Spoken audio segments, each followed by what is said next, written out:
के सभी होमगार्ड जवानों को मेरी तरफ से नमस्कार। देखिए आज 31 दिसंबर है और आज सभी होमगार्ड के जवान, ऑल इंडिया के होमगार्ड जवान president of India, prime minister of India and home minister of India को लेटर लिख के आए थे अपने न्याय के लिए। देखिए मैं भी गई थी और लेटर रिसीव हो चुका है। Listen, there is an act which was made by rulers, British rulers, 1946, 47, 1962 and 63। और हमारा देश कब का आज़ाद हो चुका है, बहुत 70 साल से भी ज़्यादा हो चुके हैं हमारे देश को आज़ाद हुए, but still there is no change in this act. ये एक्ट होमगार्ड्स के लिए बिल्कुल भी अच्छा साबित नहीं हुआ है मोदी जी।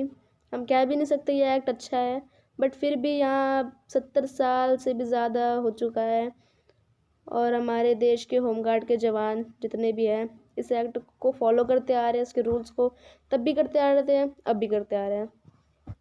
मोदी जी आपने 2014 में कहा था कि जो चैन से सो नहीं पाते, आपको उनकी बहुत चिंता हो रही थी, आप उनको आराम देना चाहते थे। मोदी जी अब वो चिंता क्यों नहीं दिख रही है? अभी कुछ घंटों बाद आपको 8 साल हो जाएंगे वो बात कहे, बट मोदी जी आप तो बस बोल दिया। मोदी जी देखिए यहाँ पे कोई पिक्चर नहीं चल रही है जहाँ पे आपने डायलॉग बोल दिया चलिए छुट्टी कर जाइए। मोदी जी ये रियलिटी है, अगर आपने कुछ बोला है तो आपको करना चाहिए। 8 साल कंप्लीट होने वाले, अब आप और कितना टाइम लगाना चाहते हैं ये बस एक एक्ट को हटाने के लिए? मोदी जी जम्मू कश्मीर का एक्ट तो आपने बड़ी जल्दी हटा दिया था। टाइम लगा बट आप तो उसके पीछे हाथ धोकर पड़ गए थे। मोदी जी यही जो यूपी के जो चीफ मिनिस्टर है ना, माननीय योगी जी, इन्होंने अपने राज्य के होमगार्ड जवानों के लिए बहुत सारी फैसिलिटीज़ उनको दी गई है। उनको 60 ईयर्स तक उनकी जॉब फिक्स कर दी गई है और यही हमारे देश राज्य के जवान, उनको हमेशा ये क्वेरी रहती है कि उनको कल हो ना हो उनको अपनी जॉब से हटा दे। यूपी में सबको गन्स दी गई हैं और यहाँ पर सबको गन्स की ट्रेनिंग तो दी गई है।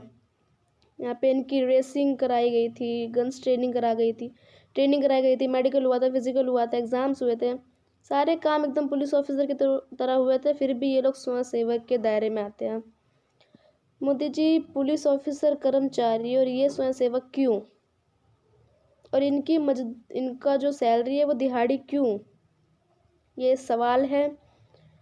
और मोदी जी यूपी की सरकार अपने राज्य के होमगार्ड्स के लिए बहुत ही अच्छा कर रही है। आप भी अगर पूरे देश के होमगार्ड्स के लिए ये एक्ट हटा दें तो बहुत मेहरबानी होगी, क्योंकि मोदी जी जितने भी ये होमगार्ड के डिपार्टमेंट के जो स्टाफ है ना, सबकी जॉब फिक्स है, एकदम फिक्स है। आप वहाँ के चपरासी को ले लीजिए, आप बैंड बाजे को ले लीजिए, सबकी जॉब एकदम फिक्स है, बट इन होमगार्ड्स की फिक्स नहीं है। जो ये वही होमगार्ड से मोदी जी जो कोविड-19 में बढ़ चढ़ कर इन्होंने देश की सेवा करने के लिए आगे आए थे। ये लोग हमेशा देश की सेवा करने के लिए आगे आते हैं, चाहे बर्फ़बारी हो, चाहे आंधी हो, तूफ़ान आए, ठंड हो, गर्मी हो, दंगा फसाद हो, ये हर जगह हमारी दिल्ली पुलिस के साथ खड़े रहते हैं। पूरे देश के लोग, पूरे देश जितने भी जवान हैं, सब अपने अपने राज्यों की पुलिस के संग खड़े रहते हैं, पूरी मेहनत से, पूरी लगन से काम करते हैं, बट फिर भी इनको स्वयंसेवक के दायरे में रखा जाता है, फिर भी इनको वैसा दर्जा दिया जाता है। इनके काम बहुत बड़े हैं मोदी जी, बट काम के हिसाब से इनको वैसा सम्मान नहीं मिल रहा है, वो नहीं मिल रहा है जो इन्हें मिलना चाहिए था। ये अभी भी कर्मचारी की जितनी भी फैसिलिटीज़ है उनसे एकदम अनजान है। मोदी जी यहाँ पर दिल्ली में एक बार डीजी बनी थी किरण बेदी जी, जो इंडिया के फर्स्ट लेडी आईपीएस ऑफिसर हैं। मोदी जी वो इस होमगार्ड जवानों के लिए बहुत ज़्यादा चेंज लाना चाहती थी, बट उससे पहले जितने भी भ्रष्टाचारी लोग हैं उन्होंने उनका ट्रांसफ़र करवा दिया। मोदी जी जो टॉप टू बॉटम जितने भी डिपार्टमेंट के ऑफिसर्स हैं ना, होमगार्ड डिपार्टमेंट के, सब के सब भ्रष्टाचारी हैं। They all are corrupt Modi ji, all are corrupt, all are bunch of crooks. ये सब पैसे चूसते हैं, पैसे ऐंठते हैं बस। जिनकी दिहाड़ी पे जिनको सैलरी मिलती है, अब मुझे देखिए ये मशीन तो है नहीं जो बिना थके पूरे महीने काम करते रहेंगे। मोदी जी, पूरे देश में 8 लाख के अप्रोक्स जवान हैं और इनकी फैमिली की बात करें तो 90 लाख तक लोग हैं और इन सब के जो जीवन है ना, ज़िंदगी, ये ऐसे चल रहा है, दिहाड़ी पे चल रहा है।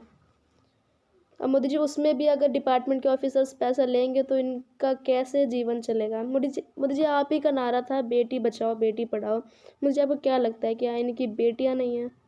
मोदी जी, वो कैसे बचेंगी, कैसे पढ़ेंगी, तो मुझे समझ में नहीं आ रहा है। मोदी जी, आपको प्रधानमंत्री बनाने में होमगार्ड्स का भी बहुत बड़ा हाथ था। होमगार्ड्स ने भी कहीं ना कहीं आपको वोट्स देकर प्रधानमंत्री बनाया, तो आप इनका जीवन सफल बनाने में अपना हाथ क्यों नहीं लगा रहे, अपना योगदान क्यों नहीं दे रहे हैं? मुझे जो भी गवर्नमेंट पहले आई थी उनने तो कभी इन पे ध्यान दिया नहीं, बट आपने ध्यान दिया 2014 में। आपने एक उम्मीद किरण जगाई, उसको भी आपने मार दिया 7 साल लगाकर, 8 साल लगाकर। मोदी जी, मैं चाहती हूँ कि ये जो होमगार्ड डिपार्टमेंट के जितने भी लोग हैं, ऑफिसर्स हैं, सबकी संपत्ति की जांच होनी चाहिए, क्योंकि इनके जो पास संपत्ति है ना, वो इनकी सैलरी से मैच नहीं कर रही है। तो इन पे इतना पैसा कहाँ से आ रहा है मोदी जी, वो आप पता कीजिए, सबकी संपत्ति की जांच करवाइए।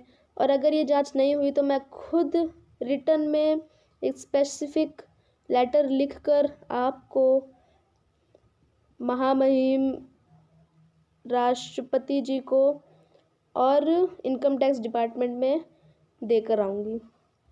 इनकी संपत्ति की जांच करवा